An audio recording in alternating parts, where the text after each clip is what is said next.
ఇక్కడ ఈరోజు మనము తెలుగు నుండి ఈజీ హింदी संभाषण करते हैं। नमस्ते हम बोलते हैं ना, नमस्ते नमस्ते।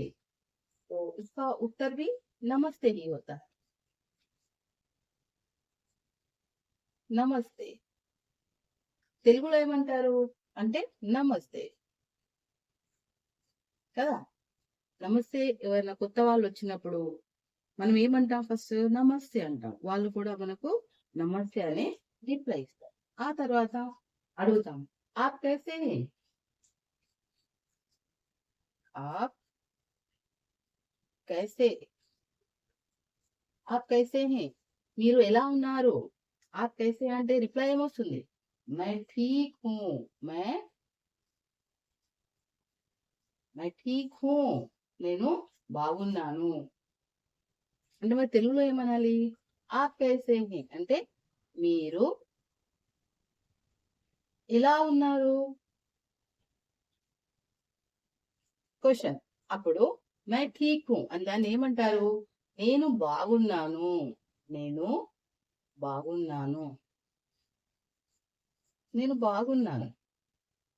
అప్పుడు ఇంకా కొంచెం ముందుకెళ్ళాలి అంటే మరి మీ పేరు అడగాలి కదా, పేరు తెలుసుకోవాలి కాబట్టి వాళ్ళని మనము పేరు అడుగుతాం। ఆప్కా నామ్ క్యా హై యా ఫిర్ ఆప్కా శుభ్ నామ్ క్యా హై, రెండు విధాలు కూడా అడగచ్చు। ఆప్కా నామ్ క్యా హై, క్వశ్చన్ అడుగుతున్నాం, ఆప్కా నామ్ క్యా హై, మేరా నామ్, ఆన్సర్ ఎలా ఇస్తాము, మేరా నామ్ అని మీ పేరు రాస్తారు। మరి తెలుగులో అయితే మీ పేరేమిటి, మీ మీ పేరు ఏమిటి అంటే మీ పేరు క్వశ్చన్। అప్పుడు హిందీలో అయితే మళ్ళీ మేరా నామ్, ఇక్కడ మీరు రాస్తారు, నా పేరు మీరా అంటే నామ్ అంటే పేరు, మీరా నా, మీ పేరు ఏదైతే ఉంటే అది అక్కడ రాస్తారు। ఈ విధంగా మనము కొత్తగా వచ్చిన వాళ్ళతో ఇలా మనం సంభాషణ స్టార్ట్ చేసే ముందు ఇలా అడుగుతాం। అయితే ఈ చిన్న సంభాషణలో మీరు నేర్చుకున్న కొన్ని పదాలు ఏమున్నాయి చూడండి। ఆ అంటే ఇక్కడ ఆప్ అంటే మీరు, మై అంటే నేను, కొత్త పదాలు। ఆప్ అంటే మీరు మీ గురించి, మై అంటే నేను నా గురించి అడుగుతుంది। అదే విధంగా కైసే, కైసే అంటే ఎలా, కైసే అంటే ఎలా, క్యా క్వశ్చన్ వర్డ్స్ అంటారు వీటిని, కైసే క్యా, కైసే అంటే ఎలా, క్యా అంటే ఏమిటి, చూడండి ఏమిటి, క్యా ఏమిటి, కైసే ఎలా, ఎలా, కైసే ఎలా, క్వశ్చన్ వర్డ్స్ సబ్జెక్ట్। ఇక్కడ కూడా ఆప్కా నామ్, ఆప్ అంటే ఆప్ అంటే మీరు, మై అంటే నేను, ఆప్కా ఆప్ కైసే హై అంటే మీరు ఎలా ఉన్నారు, హై అంటే ఉన్నారు, ఇక్కడ చూడండి హై అంటే ఏంటి ఉన్నారు, మై ఠీక్ హూ, హూ ఉంది ఇక్కడ హై వస్తే ఇక్కడ హూ ఉంది, ఉన్నారు బహువచనం కాబట్టి ఇక్కడ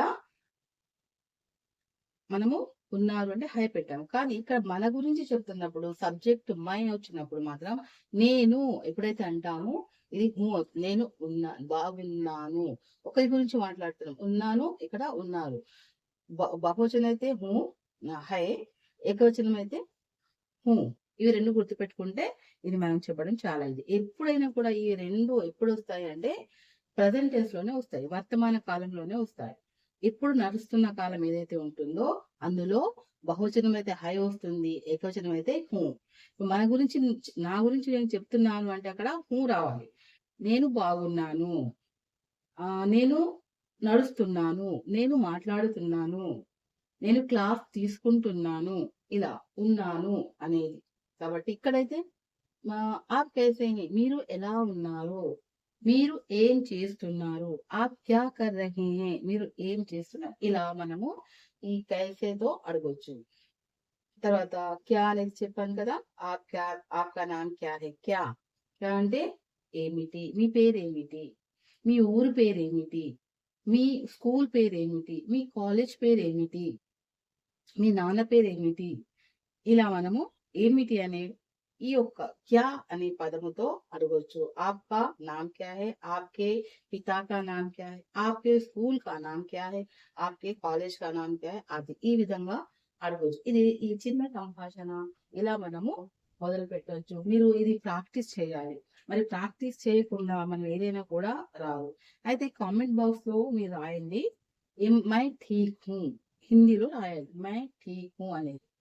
అయితే ఈ వీడియో మీకు నచ్చినట్లయితే లైక్, షేర్ అండ్ సబ్స్క్రైబ్ చేయండి. తర్వాత ఏదైనా వీడియో వస్తే ముందు మీకే తప్పకుండా వస్తుంది. కాబట్టి మీకు సబ్స్క్రైబ్ చేయండి. సబ్స్క్రైబ్‌కి ఎలాంటి ఫీజ్ ఉండదు. సో